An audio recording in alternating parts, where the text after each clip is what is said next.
ahead and get started. Thank you all so much for coming today to the Lunch and Learn.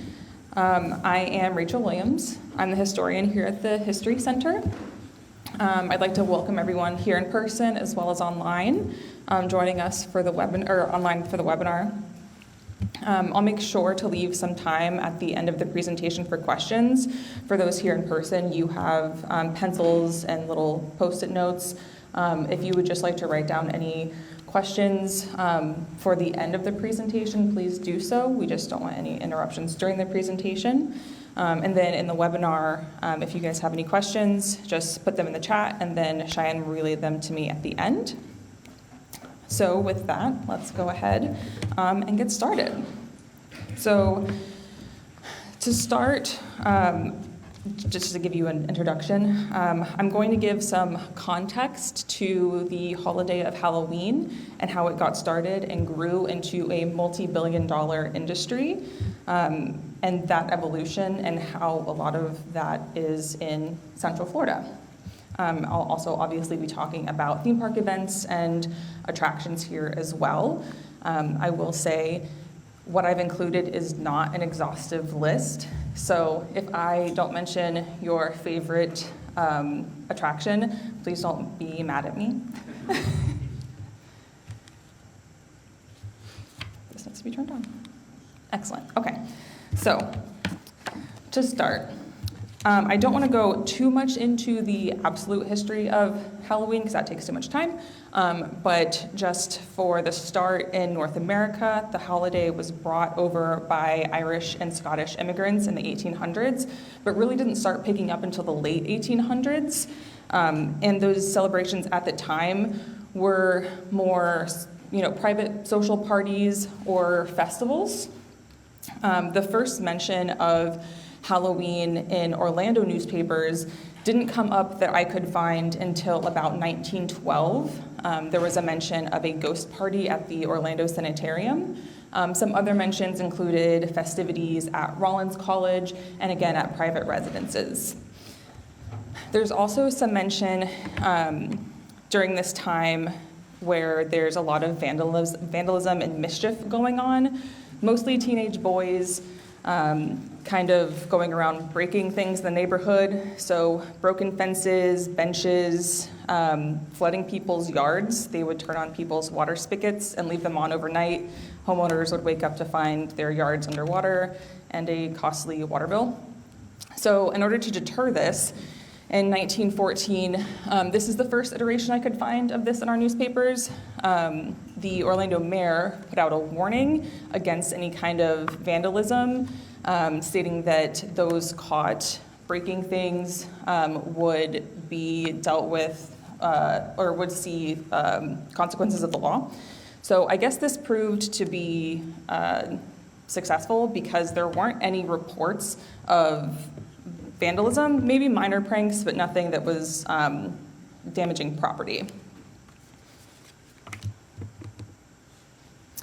So after World War II is when we really start to see the holiday shape into how we see it today. Trick-or-treating started to rise in the 1930s. However, because of World War II and sugar rationing, that started to take a decline. Also, fun fact, the phrase trick-or-treat mixes the Scottish tradition of guising, I'm pretty sure it's pronounced, which is dressing up and putting on a performance in exchange for treats or candy. So it mixes that with that holiday prank spirit. So it's kind of a threat. Give me a treat or I will prank you. So fun fact on that.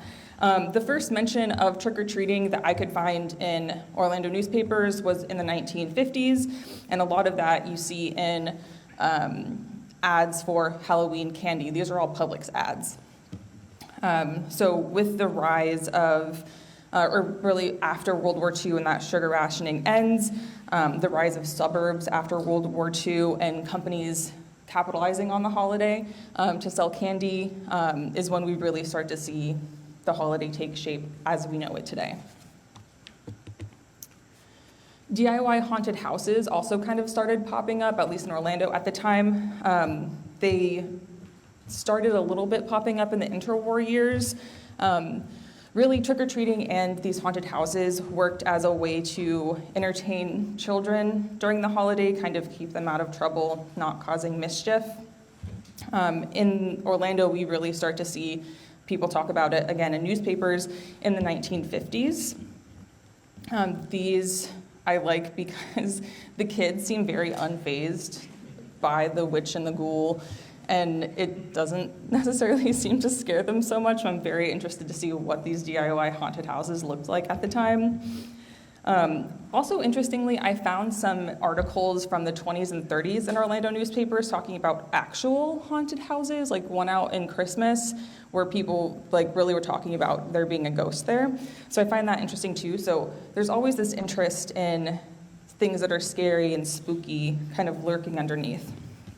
And during this time, and even into, I think they still do them today, not as much maybe, but a lot of these haunted houses were put on by local philanthropy groups and clubs. So think like Rotary Club, Lions Club, JC's Haunted House. I even went to those as a kid.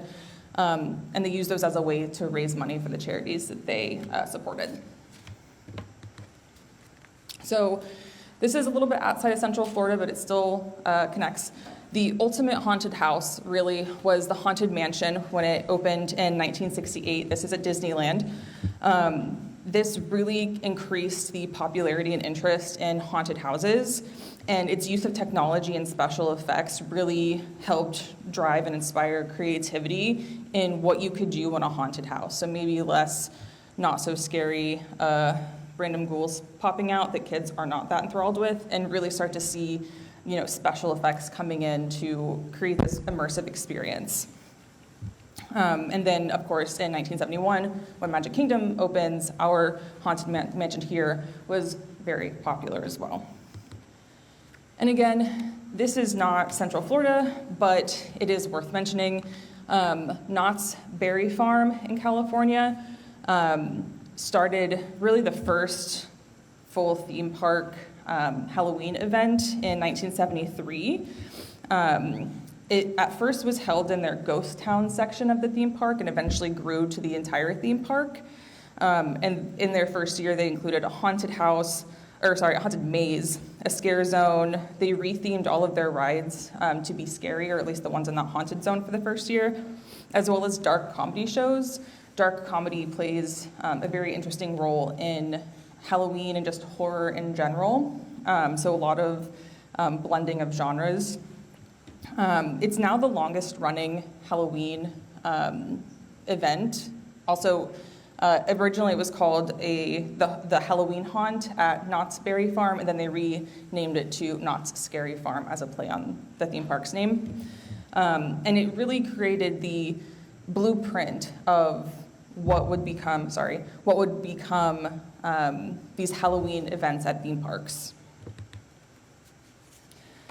So here in Central Florida, Disney World started with some small-scale Halloween celebrations, nothing quite that was theme park wide. So in 1972, they had Halloween weekend where they offered free admission to the Haunted Mansion. At the time, every ride you had to have a special ticket for, a separate ticket for, to get on the ride. So for this weekend, they offered free admission to the Haunted Mansion, and they also had screenings of Sleepy Hollow, the 1949 cartoon. And this was all included in general admission as well. This was not necessarily a special, separate event.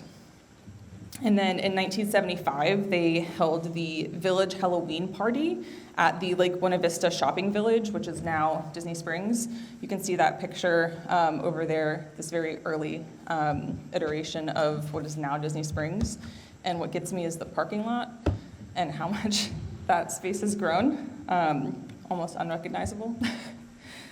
So with the Village Halloween Party, they offered trick-or-treating around the shops, and it was just a way to kind of promote get people to come to the shopping village because it had just opened in the March before in 75.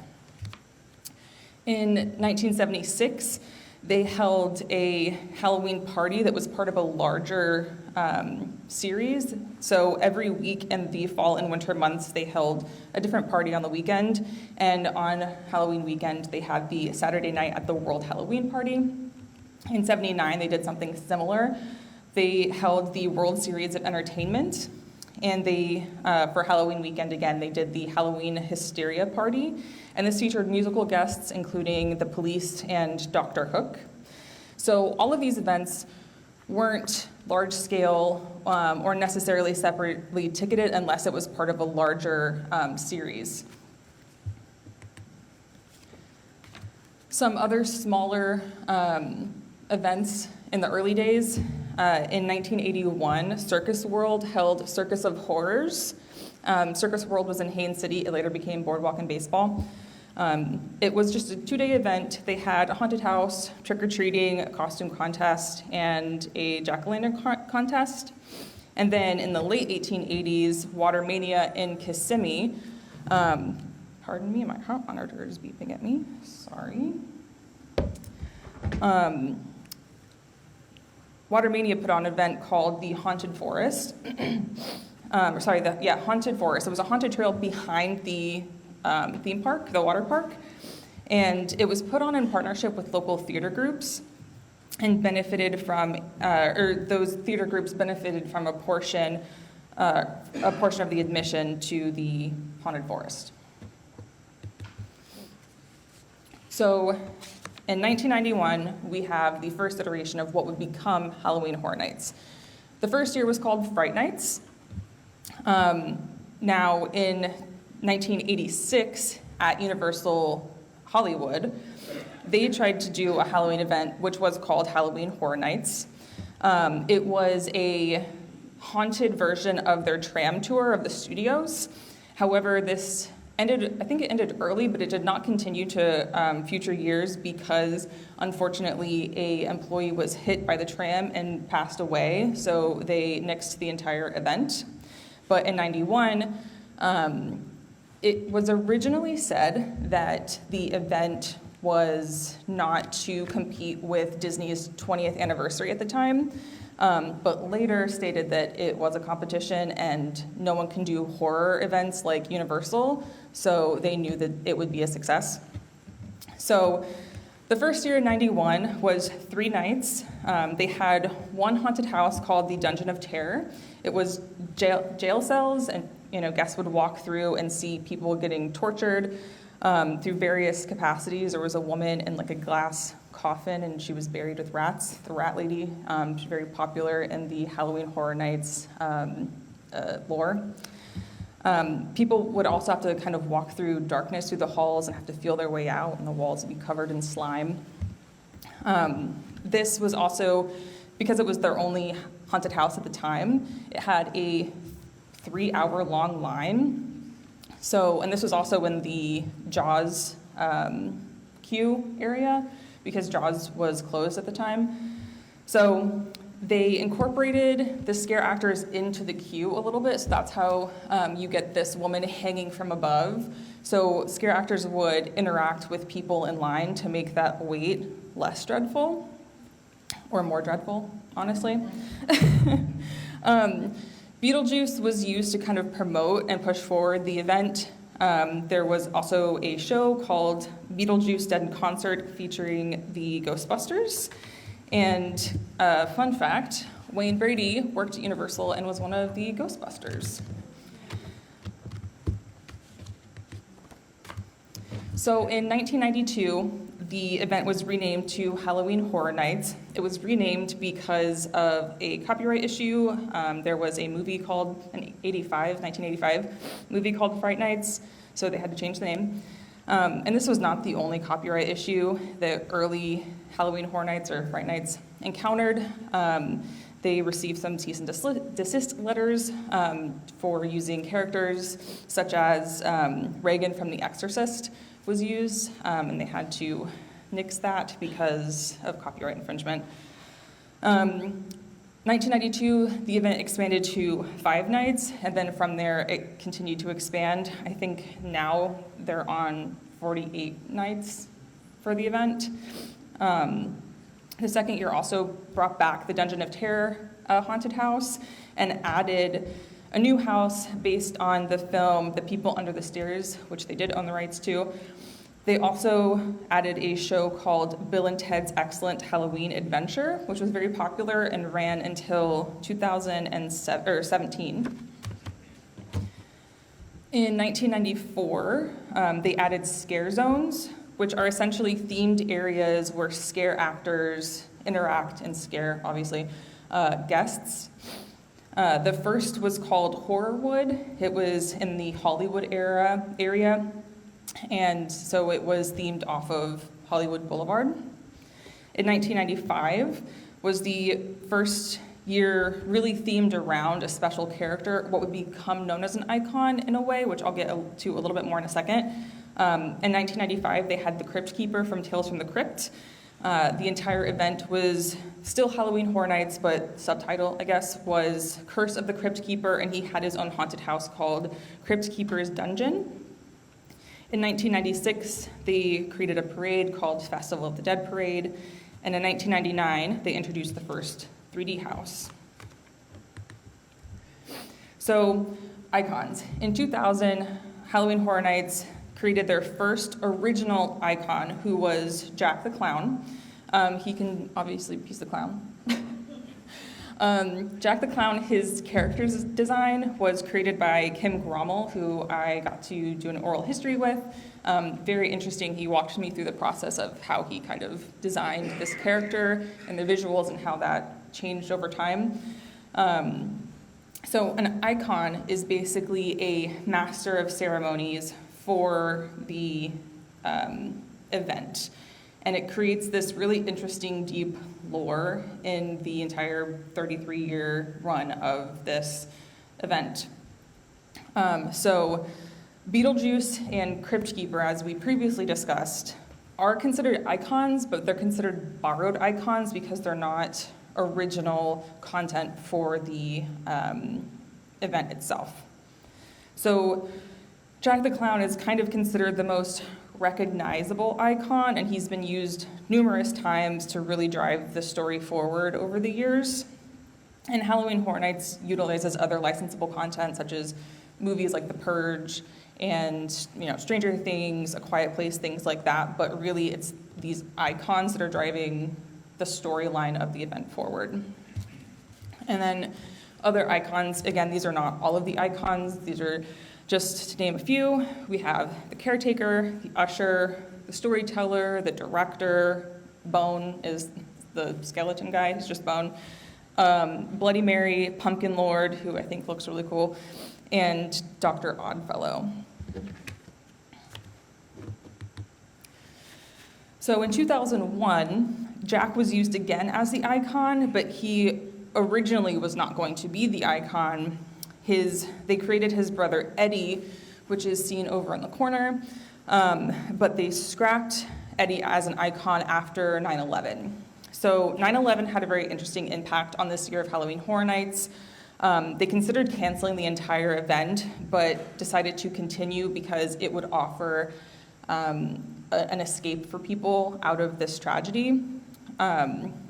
So instead of going with what they were originally going to do, which was obviously a lot of blood and gore and violence, such as horror as a general genre, they scrapped all of that imagery and changed names and visuals. So any blood was switched out with green goo, and the names were changed as well. So the Festival of the Dead Parade, like I previously mentioned, became Nightmares on Parade.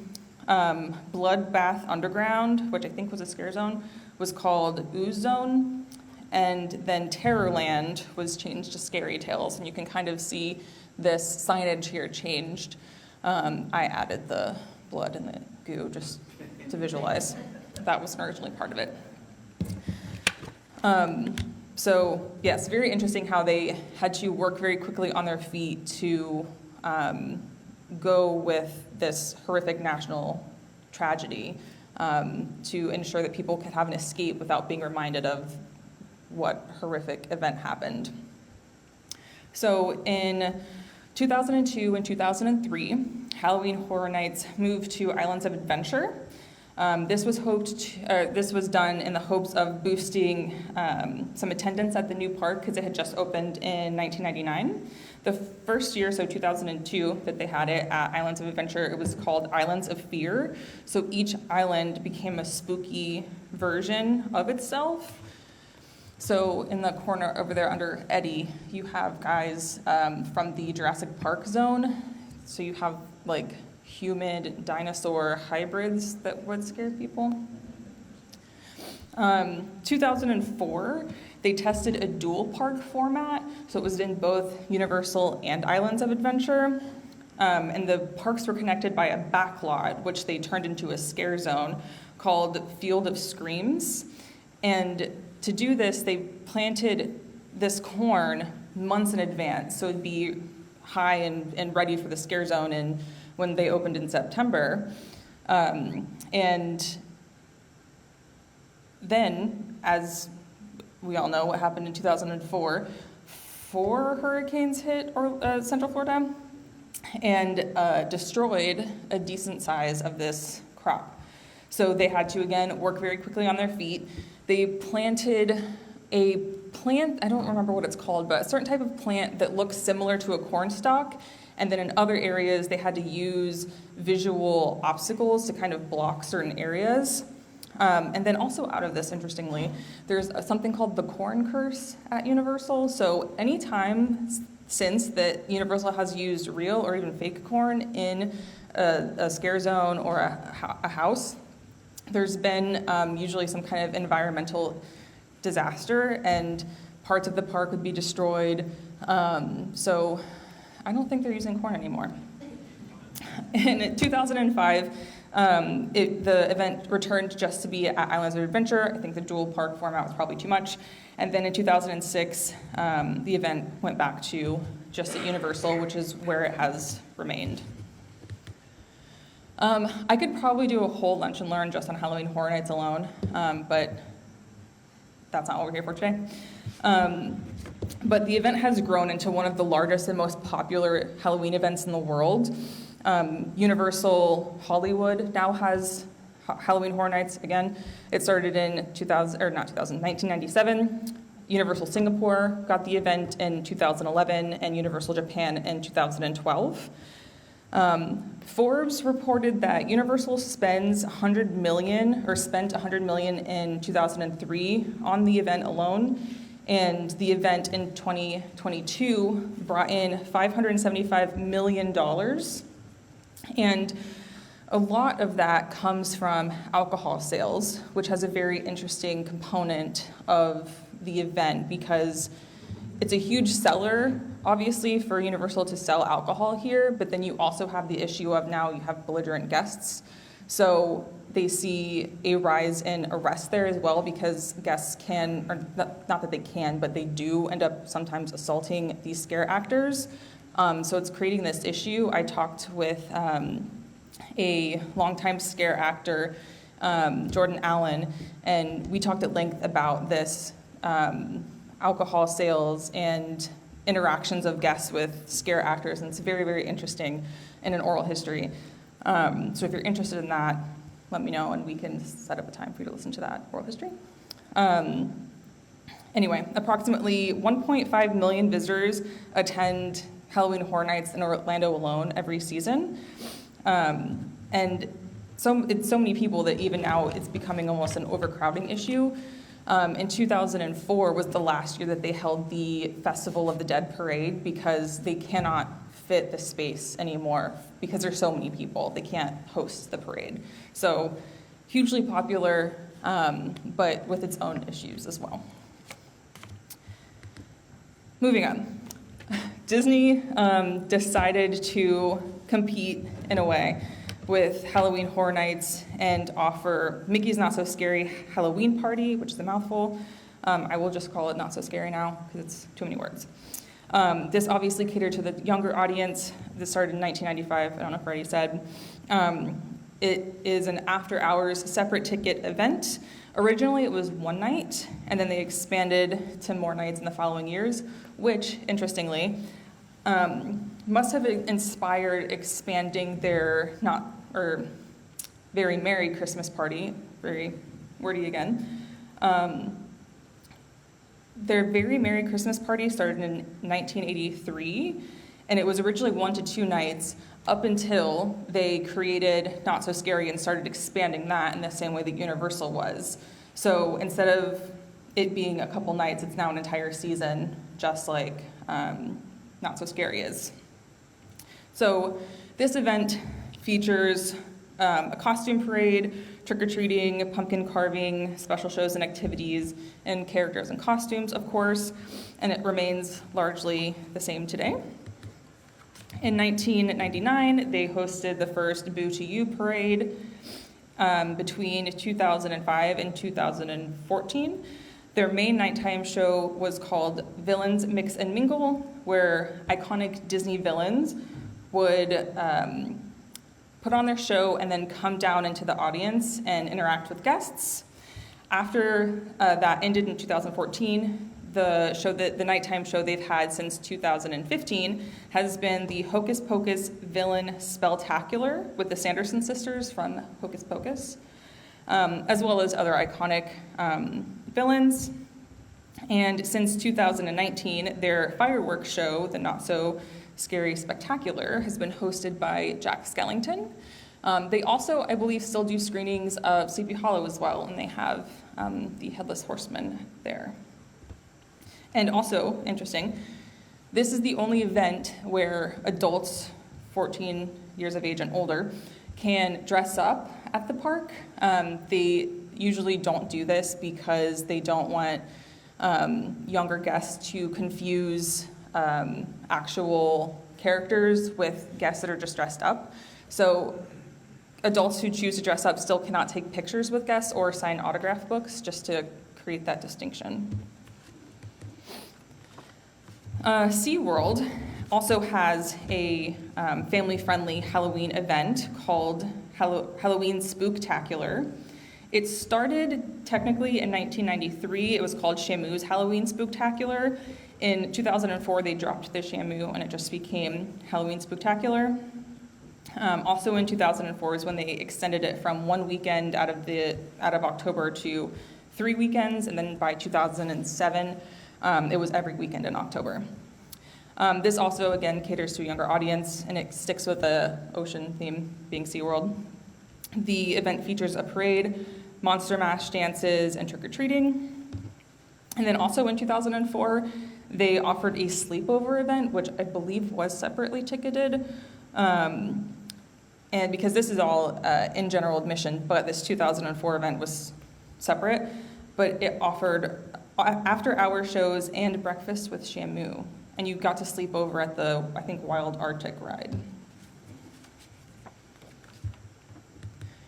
And then staying in the same park, SeaWorld, in 2021, SeaWorld got the after-hours separate ticket event of Hallow Scream, which did not itself start in 2021. It started in 1999 at Busch Gardens in Williamsburg, Virginia, which the same year, Busch Gardens Tampa held the Spooky Safari event and then adopted Hallow Scream in 2000.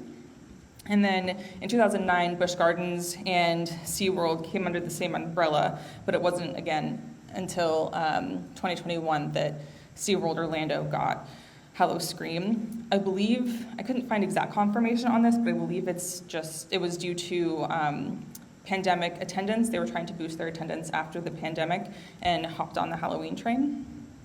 This event is similar to Halloween Horror Nights in that it is very scary and has haunted houses and scare zones. It still sticks with the ocean theme, so you have sirens and sea monsters, as well as clowns, because clowns are scary.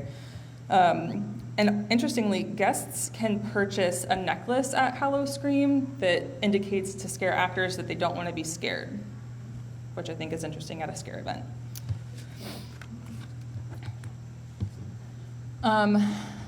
More local events.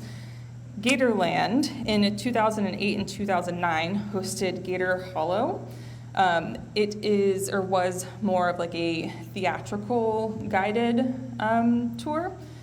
And in 2018, they started Gators, Ghosts, and Goblins, which features a train ride with cryptid sightings and costume characters, including their skunk ape, who is popping out over there, and a very, very impressive haunted house. I got to do an oral history with Dan Caro, who puts together, he actually wrote Gator Hollow, and now he's doing Gator Ghosts and Goblins. And when I went to Gatorland to do the oral history, he walked me through what they had done so far, which was almost complete, I thought, of their haunted house, and it is very impressive. They did it when I saw it in, 2 months, and it was absolutely amazing. It is scares, but there's also this, again, really interesting theater component to it as well. Very, very well done. I think it starts this weekend if you're interested, and it's included in general admission. Also, it's above the gator pit, like their little boardwalks is above gators, so sometimes you hear them like hissing under you, which adds to the creepy vibe. It's very cool. Legoland in 2012 started Brick or Treat. It features Lego characters dressed in costumes, trick-or-treating, and the Monster Skytacular drone show.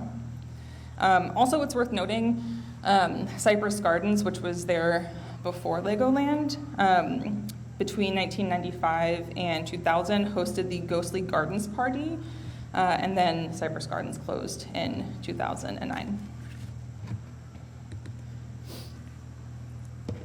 Hello? There we go. I also want to talk a little bit about Petrified Forest.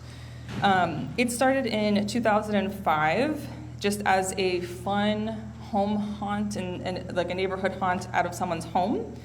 And it was very successful because over 500 people showed up. And I believe I read that some people kind of donated to them saying, hey, keep this going the next year, which they did. And it grew so much in popularity that lines wrapped around the street and police had to come and help navigate traffic in the neighborhood because so many people showed up. So in 2007, they moved to a new area that was a designated location. They now have 18,000 square feet of space and parking. And this is in Altima off of 1792. They now have 3 trails with different themes, which you can kind of see. It's kind of dark because it's a nighttime event.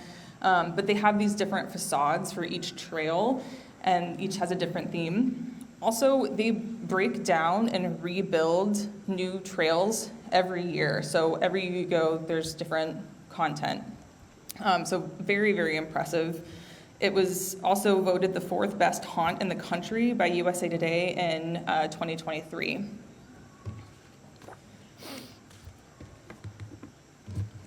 I also want to talk about some defunct year-round haunts. First, Terror on Church Street. This opened in 1991, the same year as Halloween Horror Nights. It opened in November. I think they meant to open on Halloween, but something pushed it back. This was in downtown Orlando on the corner of Orange Avenue and Church Street in the old Woolworths building. The building has since been demolished. It was demolished in 2003, and it's where the skyscraper with the CMX theater, movie theater, is now. It was the first and only American location of the European Passage of Terror attraction. It was considered Dan Caro, he works here, he called it a kitchen sink haunt. So all kinds of characters, clowns, Jason, Dracula, werewolf, all kinds of spooky characters. They threw it all in this old creepy building, which he also said was haunted, which added to spooky. It attracted about 200,000 visitors a year. It offered an affordable alternative to locals and tourists who found their way downtown. It did close in May of 1999, and again, the building itself was demolished in 2003. And then the other is, this photo up here. Terror on Church Street would have, similar to the way that scare actors walk around the queue lines, they would have people on the building and in the streets handing out coupons and stuff, trying to get people to come in, and also just scaring people for fun. So again, that adds to the kind of ambiance of the space. But Skull Kingdom down here, this was off of I Drive, and it was a huge castle with a skeleton, and you walked in through the skull. Skull Kingdom opened in 1997. It was a rushed opening. Again, Dan Caro also worked here and had many amazing stories to tell. He got the job here when it was first opening, and they had to have the scare actors finish putting together the sets, and there were no costumes, no one to do makeup at opening. They just had black t-shirts and masks that they were sharing and running around different rooms and switching and trying to scare the guests. And therefore, the opening day was kind of a mess. So the owners asked the actors how to improve this haunt to make it better. So the actors got the opportunity to create a really interesting and fun experience. Dan Caro told me a story about scaring a guy on a bachelor party who literally ran out of the establishment screaming and got into the van, and then the scare actor was, I think he said as Michael, and like got into the van and just sat in the van with the guy like screaming in the back with his knife, like he's just like ready to go. Again, fantastic stories from Dan Caro. When Terror on Church Street closed in 1999, Skull Kingdom acquired some of their sets and incorporated, so they kind of changed the feel of it over time a little bit as well. After 9/11, tourism in the area declined because people weren't traveling as much, and eventually new ownership came in and really changed the business. They had like a magic show in the middle of a haunted house, and it just didn't really work anymore. And so in November of 2006, Skull Kingdom unfortunately closed, and the building was demolished shortly after. So again, in closing, this is not an exhaustive list. If your favorite haunt is not there, I'm sorry. Time and energy in this presentation, scope. There's lots of other amazing local haunts and spaces that really cater to the horror genre. We even have a bar downtown called Cocktails and Screams that is a year-round bar, and it's spooky and cool and horror themed. Halloween is now a multi-billion-dollar industry, and a large portion of that does come from what we have here in Central Florida. We have, again, large-scale corporate theme parks all the way down to independent productions that are very, very amazing, and they produce mind-blowing products on a shoestring budget sometimes. The creativeness that comes out of these independent productions are truly, truly amazing. So a holiday that started just as an evening of hijinks and pranks really has blended in with the horror genre overall and created a very immersive experience that is built on adrenaline and nostalgia. I also want to give a big, big thank you to everyone that reached out. We put out a post on our social media asking for anyone that has worked in the haunt industry for oral histories. So huge thank you to everyone that reached out. I will still be doing oral histories on that just to help with our collection. So if I haven't reached out to you, I might in the future. And big thank you to Dan Caro, Julie Zimmerman, the co-founder of Halloween Horror Nights, Jordan Allen, and Kim Grommel for their oral histories and putting this together. And thank you to everyone that's here as well for coming. I'd like to open this up to any questions. And I think I have one already. anyone that has their little Post-its, we have someone walking around to pick them up bring them to me. What's my favorite event? Okay, listen. Don't come for me. I'm a native Floridian. I've never been to one, and part of that's because I'm a scaredy cat. So I did, like I said, I saw the behind the scenes kind of version of the Gatorland event, and that was so impressive, but it didn't include this. It included one scared because one of the employees got me. But yeah, I haven't actually been to one because I'm a phony and scared. Are there any other questions? Any online, Cheyenne? Yeah. I'm sorry, the gentleman you kept referencing, I must have, who was that? Is Dan Caro, is that? Yes. Okay, so Dan Caro worked at many of the haunts. He worked at Skull Kingdom, he worked at Terror on Church Street, and then he created the events that are at Gatorland currently. Gatorland. Mm-hmm. Yeah, he puts the sets together, he kind of writes the narrative for them, because a lot of them, again, are very theatrical, and he also will be a character in them as well. He's also worked at one that I did not mention, what is now Mortem Manor in Old Town Kissimmee. That used to be called Legends, I'm forgetting the rest of the name, but it is a year-round haunted house. He also, I think, was a co-owner of that and worked there for a while as well. Again, if anyone would like to listen to any of our oral histories, let us know in collections, reach out to us, and we can have you come in and listen to our oral histories, whether it's, just because you're interested in Halloween or any kind of research you are doing that we have an oral history on. Any other questions? People pointing? Hi. I know you alluded to the guests drinking and possible confrontations with scare actors. Wasn't there a time, I would have been really young, but that Terror on Church Street and Halloween Horror Nights could actually touch the guests? Is that correlated? Is that why they stopped doing that? Did you have to mention that? Or was that more just from a legal standpoint, not coming into contact? Yeah, so question for those that can't hear on the webinar.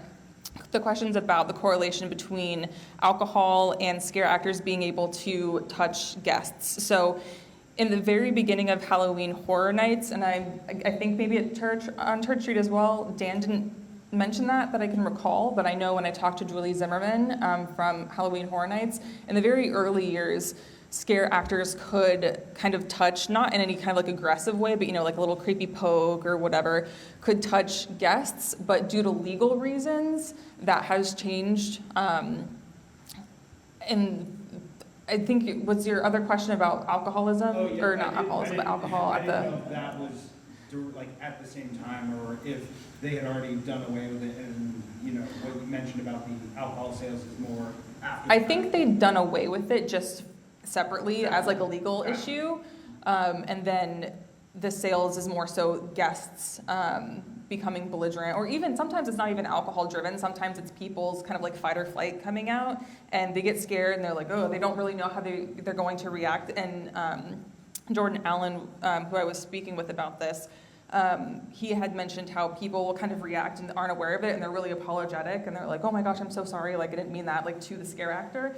But then there's people who, he told me a story about how there was a couple, and someone, it wasn't him, but someone that he worked with, scared, I guess, the girl really bad, and the boyfriend came back and tackled the scare actor. So things that are just a little bit intentional, they kind of see it as a game on kind of thing, which obviously is not what the event is for. So for that, legal action does have to be taken. That makes sense. Yeah. Any other questions? I just wanted to mention a great one I remember when I was a kid, because I grew up in Atlanta. That was Glenn Turner's Castle. Which one? Glenn Turner's Castle. Glenn Turner's Castle. Big, haunted house every year in Halloween. It was great. Awesome. Glenn Turner's Castle. Okay, 80s and 90s. Yeah. Awesome. Anyone else? No? Cool. Well, again, thank you all for being here today. Supporting our programming is one of the best ways that you can support the History Center, so we really appreciate you being here today. If you want to learn more about how you can support us and get involved, or you want to take a look at what's going on, you can visit us online at thehistorycenter.org.